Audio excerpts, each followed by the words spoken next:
Hello everyone, welcome to enhance living.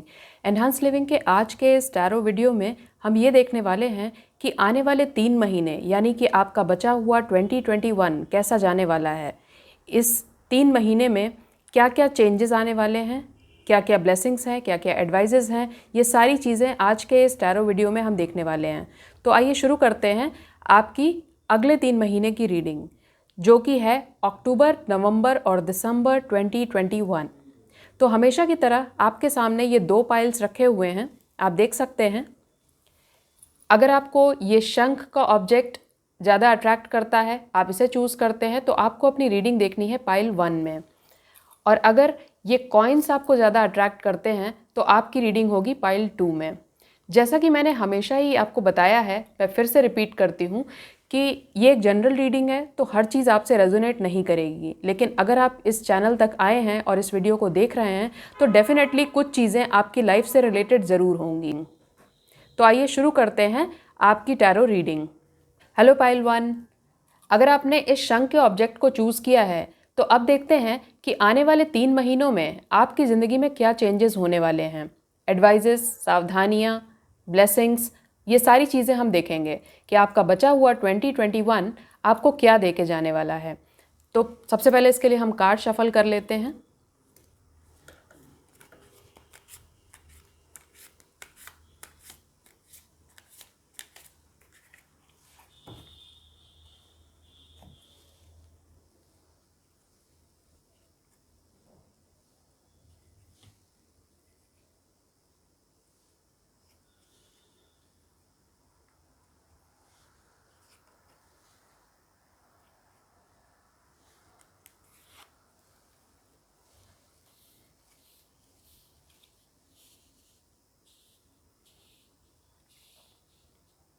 So pile 1, ये वो cards हैं जो बताते हैं कि आपके आने वाले 3 महीने कैसे जाने वाले हैं। सबसे पहला कार्ड एडवाइस देने के साथ साथ ये भी बताता है कि आपकी पोजीशन क्या होने वाली है अगले 3 महीने में।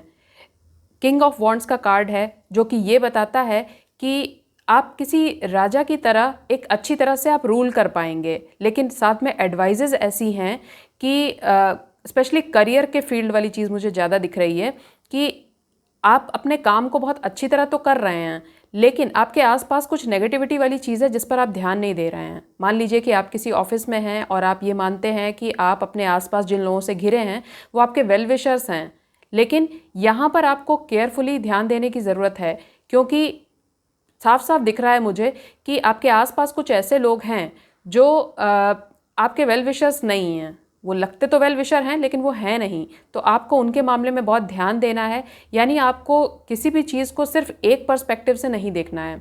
आपको सारे प्रोज एंड कॉन्स को ध्यान में रखते हुए अपने करियर पर फोकस करना है। आप करियर पर फोकस्ड होंगे, इसमें कोई डाउट नहीं है, लेकिन करियर पर फोकस्ड होने के साथ साथ और एक अच्छी पोजीशन पे होने के साथ साथ ये देखना भी आपकी रिस्पॉन्सिबिलिटी है, आपकी ज़रूरत है, आपकी नीड है कि जो आपके विरोधी हैं वो आपका नुकसान न करने पाएँ। तो आपके लिए एक एडवाइस यही आ रही है कि आपको इस बात का ध्यान रखना है कि आपके विरोधी आपके लिए क्या कह रहे हैं, क्या चीज़ें आपके आसपास चल रही हैं। अपने काम पे फोकस करिए, लेकिन आपके आसपास जो चीज़ें चल रही हैं उन्हें खुली आंखों से देखिए। ये बहुत ज़रूरी चीज़ है और डेफिनेटली ये चीज़ करियर के मामले में आप 3 महीने में फील करने वाले हैं। ये अक्टूबर में हो सकता है या नवंबर में हो सकता है या दिसंबर में हो सकता है, इन 3 महीने में से किसी भी महीने में, लेकिन ये सिचुएशन आएगी ज़रूर। और जो चीज़ें मुझे दिखाई दे रही हैं प्रोमिनेंटली वो ये है कि अगर किसी चीज़ को लेकर आप बहुत टाइम से स्टक फील कर रहे हैं, आपको लग रहा है कि चीज़ें आगे नहीं बढ़ रही हैं, एक किसी और के निर्णय पर आप टिके हुए हैं, आपको लग रहा है कि सामने वाला कुछ डिसाइड करे तो मैं आगे बढ़ूं, तो अब वो डिसीजन आपकी लाइफ में आने वाला है और ये काफ़ी इमीडिएट लेवल पर, यानी काफ़ी जल्दी आएगा। जिस चीज़ के लिए आप बहुत समय से वेट कर रहे थे वो चीज़ें अब आने वाली हैं, यानी एक निर्णायक समय, चाहे वो आपके रिश्तों में हो या आपके फाइनेंसेस में हो या आपके किसी भी मामले में हो जिसमें आप वेट कर रहे थे, उसका निर्णय अब फटाफट होने वाला है। एक जजमेंट वाली चीज़ दिखाई दे रही है। और फाइनेंशियल मामले में अगर मैं बात करूं तो हाँ, फाइनेंसेस के मामले में मुझे दिख रहा है कि आप काफ़ी कुछ एक्यूमुलेट करेंगे, काफ़ी कुछ पैसे बनाने की संभावनाएं इसमें नज़र आ रही हैं। पैसा, प्रॉपर्टी, ये बनाने की दिशा में आप आगे बढ़ते हुए दिखाई दे रहे हैं। हाँ, ये है कि ऐसे लोग जो पैसे के पीछे बहुत ज़्यादा भाग रहे हैं, उनके लिए एक एडवाइस आ रही है कि आपको थोड़ा रिलेशनशिप पर भी ध्यान देना चाहिए, क्योंकि आप पैसा तो कमा रहे हैं, लेकिन शायद आप अपने रिलेशनशिप पर उतना ध्यान नहीं दे रहे हैं। कुछ लोगों के मामले में मुझे ऐसा दिख रहा है कि अपने फाइनेंसेस को लेकर के उन्हें थोड़े से सपोर्ट की ज़रूरत है, और वो सपोर्ट उन्हें किसी बुजुर्ग महिला से मिलने की संभावना दिख रही है। वो किसी तरह की एंसेस्ट्रल प्रॉपर्टी हो सकती है, या मान लीजिए कि आप किसी की शादी को लेकर के परेशान हैं, तो वो शादी जो है वो फिक्स होने की संभावना बनती है। और मुझे ऐसा दिख रहा है कि मान लीजिए कि किसी लड़की की शादी के लिए कोशिशें बहुत टाइम से चल रही हैं, तो वो जो कोशिशें हैं वो अपने अंजाम तक इस तरह से पहुंचेंगी कि उस लड़की के ननिहाल की तरफ से कुछ रिश्ते की बात हो सकती है, यानी आपको ननिहाल पक्ष से कुछ मदद मिलने की संभावना है। या फिर अगर करियर के लिहाज से बोलें तो उसमें भी एक गुड न्यूज़ आती हुई दिख रही है, जिसमें कि किसी एजेड लेडी का एक बहुत बड़ा रोल होगा। ये चीज़ें मुझे नज़र आ रही हैं। तो कुछ लोगों के मामले में मुझे ये भी दिख रहा है कि वो रिलेशनशिप को लेकर के थोड़ा सा निराश महसूस कर रहे हैं, लेकिन उनके लिए भी ये मैं कहूँगी कि उनका रिलेशनशिप उतने बुरी स्टेज में नहीं है जितना कि वो फील कर रहे हैं। क्योंकि आपको ये देखना चाहिए कि आपने क्या चीज़ें लूज़ की हैं, उसकी बजाय आपका फोकस होना चाहिए कि आपके पास क्या चीज़ें और हैं। जब आप उस पर फोकस करेंगे तो आप देखेंगे कि चेंजेस आने शुरू हो गए हैं। तो इस तरह से ओवरऑल रीडिंग की अगर मैं बात करूं तो करियर के लिहाज से ये है कि आपको ध्यान देना है सभी तरफ। आप अपने काम पर फोकस्ड रहें, लेकिन आप अपने विरोधियों के प्रति सावधान रहें, वो ज़रूरी है, क्योंकि कुछ नेगेटिविटी पनपती हुई मुझे दिख रही है। सेकंड थिंग कि जो मैटर आपका बहुत टाइम से अटका है, जहां आप किसी दूसरे के डिसीजन का वेट कर रहे हैं, वो चीज़ अब हो जाने वाली है। फाइनेंसेस के मामले में मैंने पहले ही बताया कि फाइनेंसेस मुझे इम्प्रूव होते हुए दिख रहे हैं। हो सकता है कि अगर आप बिज़नेस में हैं तो आपको कोई बड़ा फ़ायदा हो जाए, या कोई बड़ा प्रोजेक्ट मिल जाए जिस पर आप पैसा कमा सकें, ऐसी परिस्थितियां बनती हुई दिख रही हैं। रिलेशनशिप के मामले में भी मैंने बताया कि रिलेशनशिप के मामले में चीज़ें अच्छी रहने वाली हैं, स्पेशली शादी, प्रॉपर्टी, इस तरह की चीज़ों का भी मुझे काफ़ी दिखाई दे रहा है। और मैं आपको बता चुकी हूँ कि अगर शादी की बात है तो ननिहाल पक्ष की तरफ अगर आप थोड़ा सा ध्यान दें तो उधर की तरफ बात बनती हुई दिख रही है। रिलेशनशिप में आपको ज़्यादा निराश होने की ज़रूरत नहीं है, क्योंकि जितना आप निराशा महसूस कर रहे हैं चीज़ें उतनी बुरी नहीं हैं, ये कार्ड्स बता रहे हैं। तो इस तरह से ये हुई आपकी पूरी reading pile 1। So I hope आप इस रीडिंग से गाइडेंस लेंगे और अपने बाकी बचे हुए 3 महीनों को इतना बेहतरीन बनाएंगे कि आप ये कह सकेंगे कि आपने अपने 2021 को बहुत भरपूर तरीके से जिया है, और इसका फुल एडवांटेज लेते हुए आपने इस ईयर को सक्सेसफुल बना दिया है। So this was your reading pile 1। I hope you enjoyed it. अब हम बात करेंगे पाइल 2 के बारे में। तब तक के लिए pile 1 bye bye. Hello pile 2, अगर आपने इस कॉइन को चूज़ किया है तो देखते हैं कि आपके आने वाले 3 महीने यानी कि अक्टूबर, नवंबर, दिसंबर 2021 आपके लिए कैसा रहने वाला है। हमेशा की तरह हम कार्ड शफल करेंगे और देखते हैं कि आपके आने वाले 3 महीनों में आपका भाग्य, आपका भविष्य कैसा रहने वाला है।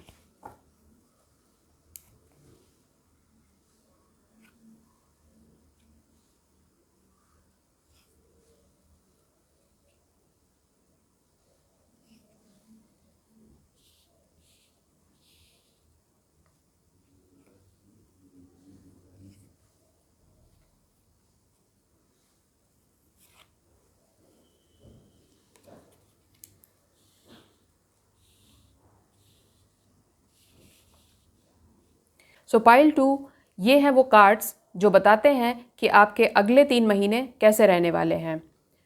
सबसे पहला कार्ड जो है वो करियर को ही रिप्रेजेंट करता हुआ आया है, तो बात मैं करियर के साथ ही स्टार्ट करूंगी।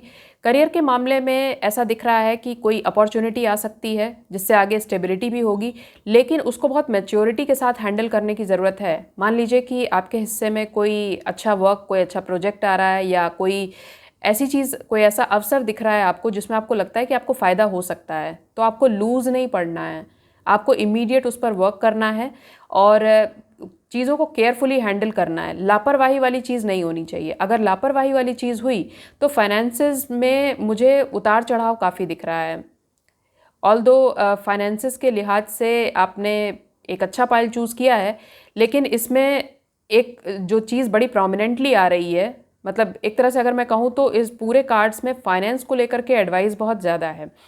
फाइनेंस को लेकर के ये चीज़ बताई गई है कि अगर मान लीजिए कि आपने ये सोचा है कि आप किसी चीज़ में पैसा लगाने वाले हैं, तो मेरी आपको बहुत साफ एडवाइस है कि आपको पैसा लगाने से पहले सोचना चाहिए। आप 10 बार सोचिए।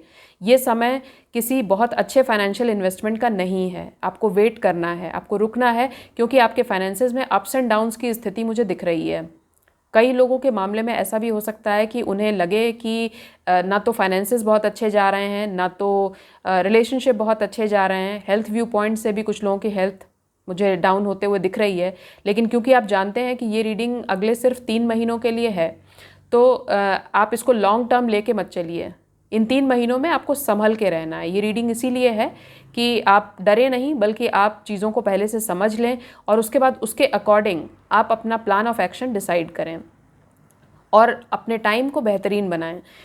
तो फाइनेंसेस के मामले में मैंने ये चीज़ बताई कि मुझे बिल्कुल साफ दिख रहा है कि ये समय इन्वेस्टमेंट करने का या किसी भी चीज़ में पैसा फंसाने का नहीं है। अगर आप प्रॉपर्टी खरीदने का सोच रहे हैं तो थोड़ा रुक जाएं, क्योंकि ये समय सही नहीं है। पॉसिबल है कि आपका पैसा कहीं फंस सकता है।